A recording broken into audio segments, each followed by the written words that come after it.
Welcome to the video, everybody. I, as always, am your host, Justin Lesko, Brazilian Jiu-Jitsu brown belt and former pro MMA fighter. We just had UFC Vegas 43, and the card was not so good.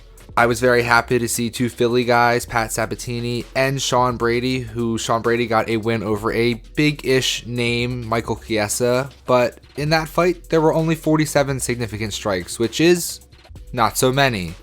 Some of the fight night cards with the less known fighters are absolute bangers. We've had a few of them recently, but with so many cards being put out all the time, there are going to be some duds.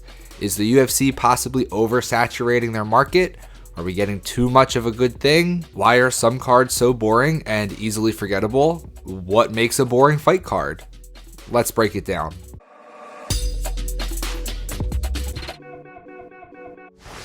At UFC Vegas 43, there were 11 fights. 10 of those fights ended in a unanimous decision. One fight had a submission win.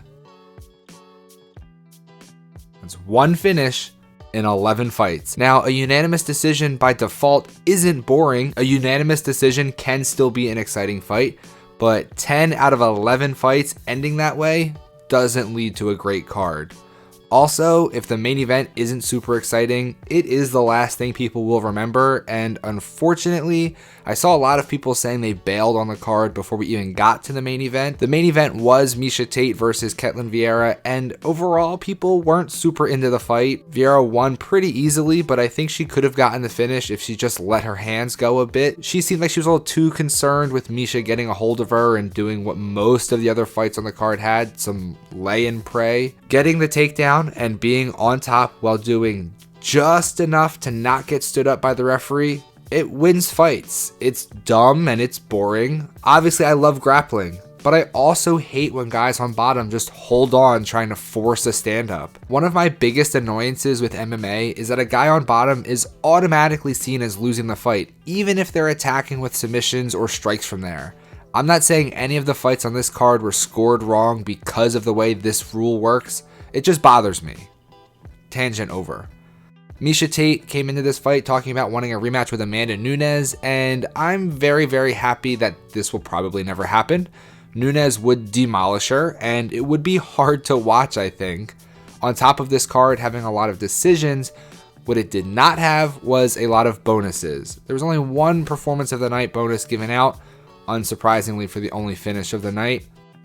Just not a lot to celebrate. So what contributes to a bad card? Well, obviously, matchups go a long way. When you get two fighters who are both supremely good wrestlers, usually what happens is neither wants to use their wrestling, and you get two guys with not the best striking in the world having a boring kickboxing match.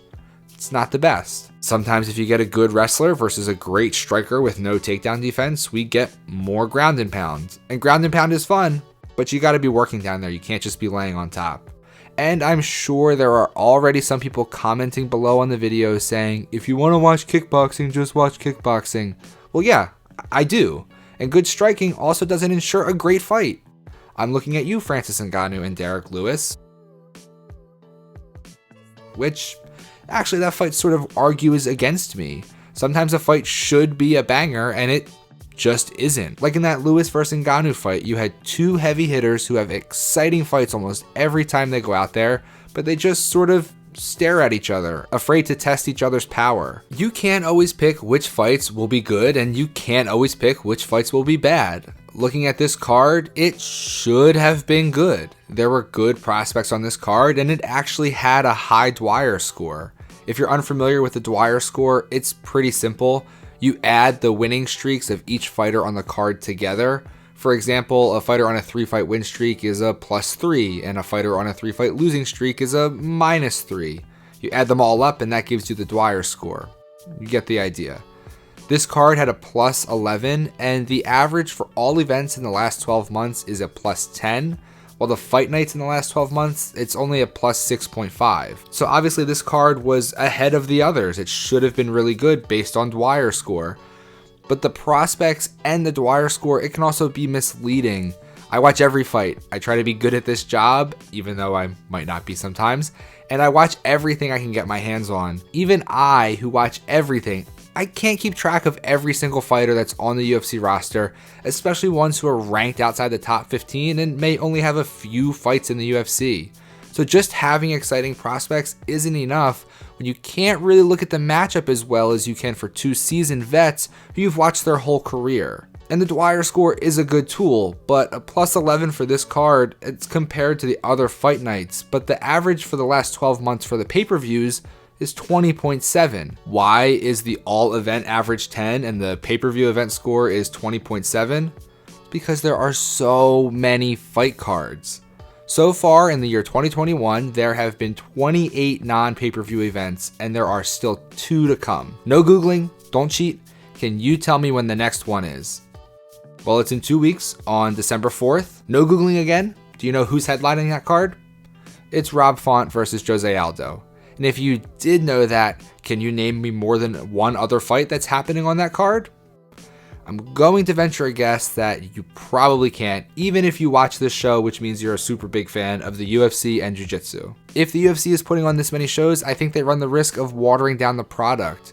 For instance, we had a fight card a few weeks ago that did not feature a single ranked fighter. I know the rankings are pretty dumb, and they're a joke, and the way they do it makes no sense at all. And that might be a stay tuned because I'll do an episode all about why the rankings are stupid and why I should be voting for the rankings too. But that being said, having a card without even one fighter ranked, it isn't a good start when you're trying to put on exciting events. I don't know what the ratings are, but even for the great fight night cards, I wonder what the viewership is like considering there are so many.